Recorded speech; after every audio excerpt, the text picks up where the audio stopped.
James had the voice, the vision, and the chance of a lifetime.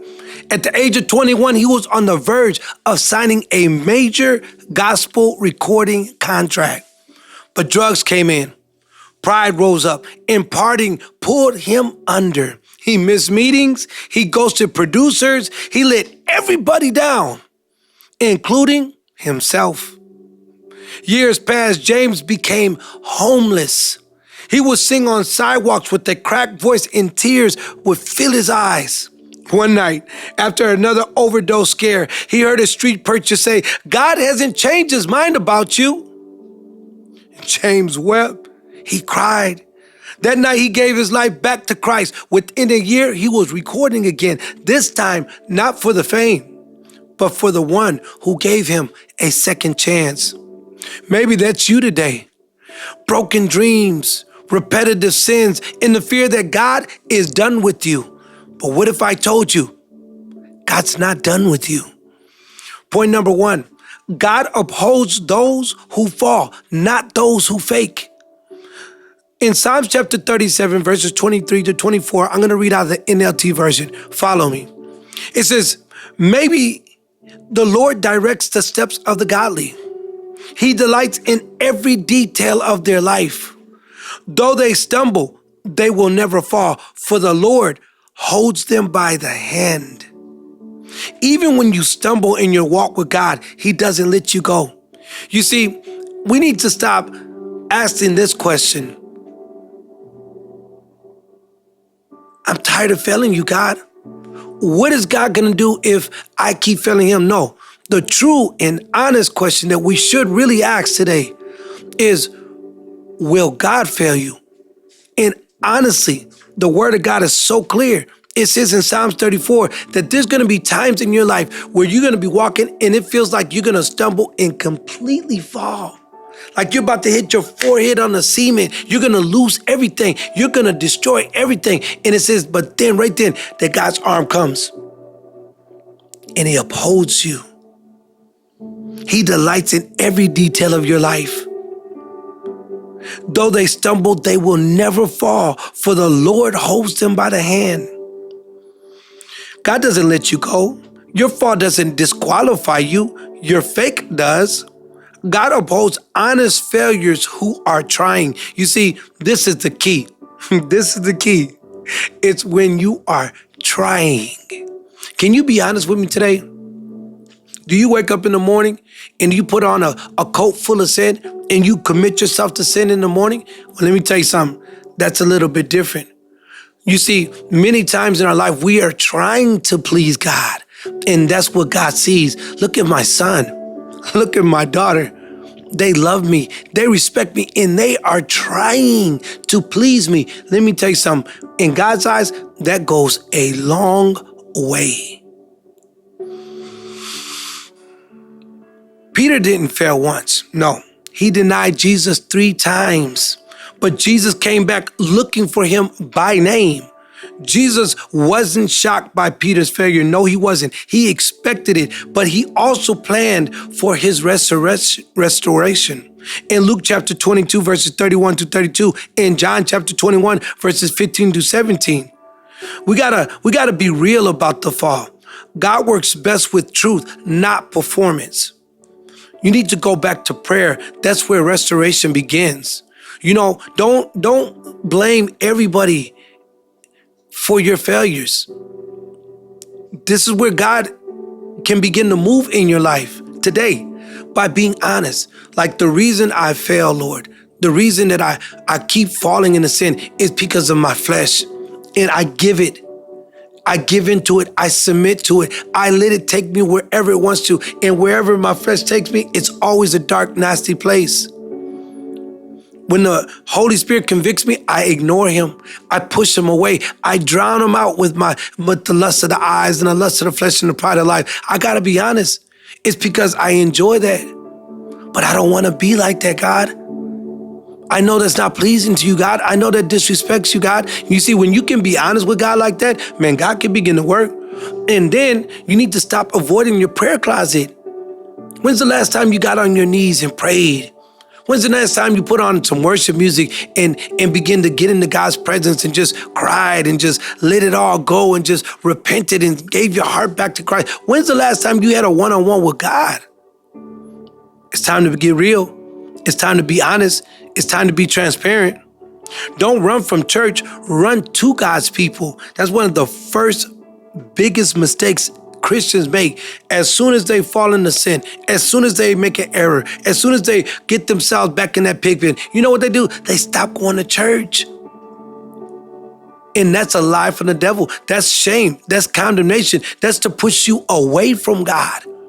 Conviction brings you towards God. It brings you to the house of the Lord like, hey, you know what? I need to go to my Father's house. I'm dirty. I'm nasty. I'm hungry. I need to be washed. I need to be cleansed. I need to be purified.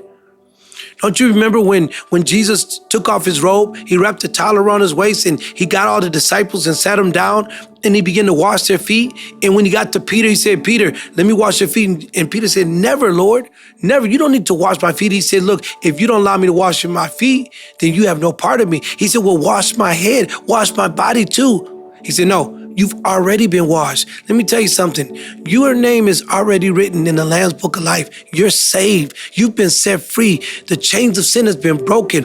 But he said this, you just need your walk refreshed by the hands of God. You know what a refreshment is? Is when somebody walks up to you and tells you Jesus loves you, tells you God bless you, puts his hands on you and prays for you and blesses you in the name of the Lord. That refreshes you. It gives you a breath of fresh air. He said, look, we need to make sure that we wash one another. We encourage one another. We edify one another. We build one another up. Point number 2, God uses failure as fuel for the future. Proverbs chapter 24, verse 16 says, for though the righteous fall 7 times, they rise back up. God doesn't just allow restoration, he expects it. Your failure isn't the end. It's not the end. It's fertilizer for your growth.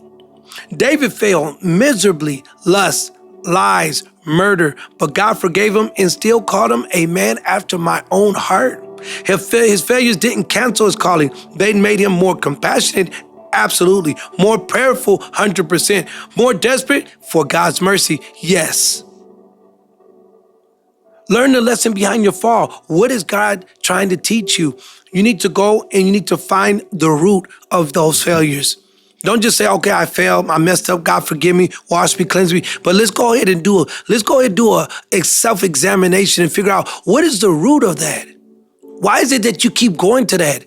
Where does that come from? Where is that? Is it from your childhood? Is it from a neglect? Is it from abuse? Is it from something that happened when you're in your teenager years? What is the root that causes you to keep on going for that same sin?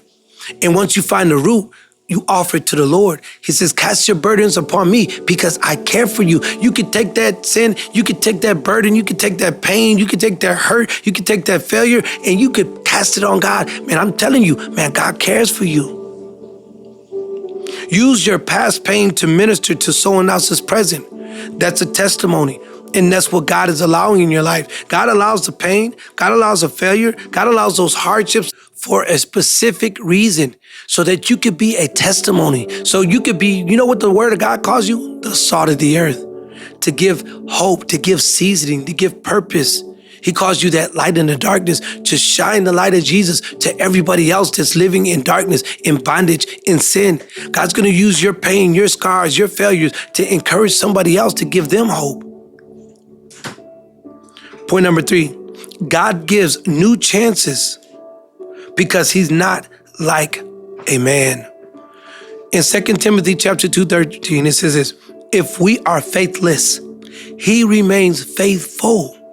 He cannot deny himself. Man gives up. Friends walk away. You condemn yourself, but God remains because his mercy is based on who he is, not what you've done. And that is an amazing point. Let that resonate in your soul. Let me read it again. Because his mercy is based on who he is, not on what you've done. The prodigal son thought he was too far gone. He rehearsed a slave speech, but his father ran embraced, and restored him before the apology even finished. That's how God deals with those who return. That was in Luke chapter 15, verse 11 to 24. Stop believing the lie that you've gone too far. Accept God's grace. It's already waiting for you. Return. Don't rehearse your shame. Run to your Father. It's not really about how many times you fail God. But the question is this: will God fail you? The answer is never. His mercy is new every morning. Lamentations 3 verse 22. Verse 23 says this: great is his faithfulness. So get back up. He's not done with you. If this message has spoken to you, I want you to do me a favor. Press that like button. Every time you press that like button, you push this YouTube video so that others can be encouraged by God's word. Make sure you subscribe for more daily encouragement. Hit that bell, turn on all notifications, and make sure if you know somebody in your life right now that's going through a problem, they might be down and out, go ahead and share this video with them. Also, if you would like to show your appreciation for this YouTube video or for this YouTube channel, there's 2 different ways you can show your appreciation. One, it's a super thanks. It doesn't matter the amount. Whatever you give, it's a great blessing and it's greatly appreciated. 2, it is channel membership. You can find that down in the description below. You can pick out of 2 different levels, but whatever level you choose, it's a great blessing and it's greatly appreciated. Until next time, I love you so much.